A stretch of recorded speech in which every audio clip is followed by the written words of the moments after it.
তো গাইস, কোরবানি ঈদ উপলক্ষে দিনাজপুর ভবানীপুর খয়েরপুকুর এলাকায় আজকের হাট কোরবানি ঈদ উপলক্ষে গরু বিক্রি হইতেছে।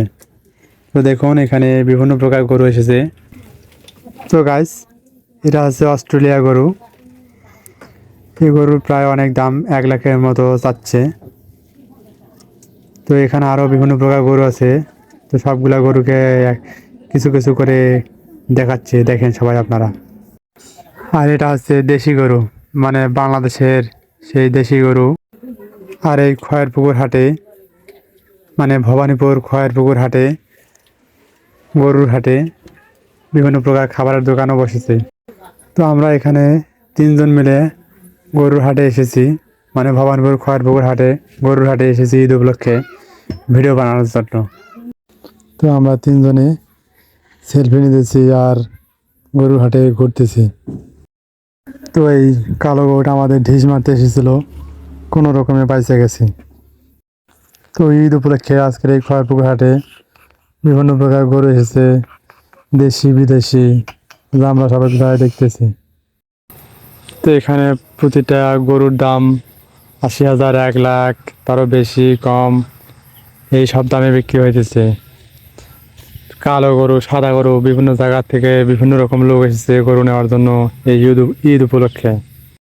আর এটা হচ্ছে মোটরসাইকেল, এখানে মোটরসাইকেল লাগছে লোকজনেরা। আর এটা হচ্ছে দেশি গরু, মানে বাংলাদেশি গরু, যা এই গরুটাকে হুজুররা কিনেছে প্রায় 80,000 টাকার মতো। হুজুররা কোথা থেকে আসে যায় না, বাট এই গরু, দেশি গরুটাকে 80,000 টাকা কিনছে কোরবানি করার জন্য। আর এই খয়েরপুকুর হাটে একজন পাগল টাইপের লোক এসেছে, যে কিনা যাত্রাপালার রাজা রানীদের মতো অভিনয় করতেছে, মন্ত্রী রাজা এদের মতো। তো এটাকে উপভোগ করুন সবাই, ভালো লাগবে। আর আমার চ্যানেলটাকে অবশ্যই সাবস্ক্রাইব করবেন। মাঝে মাঝে এই পাগল টাইপের লোকটা নাচতেছে আর যাত্রাপালার মতো অভিনয় করতেছে। আর এই খয়েরপুকুর হাট বসেছে একমাত্র খয়েরপুকুর বাজারের আমবাগানের সামনে বা আমবাগানের ভেতরে। তো এখানে গরুর হাট লেগেছে। আর এই হাটে বিভিন্ন জায়গা থেকে, বিভিন্ন এলাকা থেকে বিভিন্ন রকমের মানুষ ভিন্ন ভিন্ন ধরনের গরু নিয়ে এসেছে, যা কোরবানি ঈদ উপলক্ষে বিক্রি করা হইতেছে, কোরবানি দেবে বলে। এখানে সাদা কালা বিভিন্ন কালারের গরু, যা সবাই কিনতেছে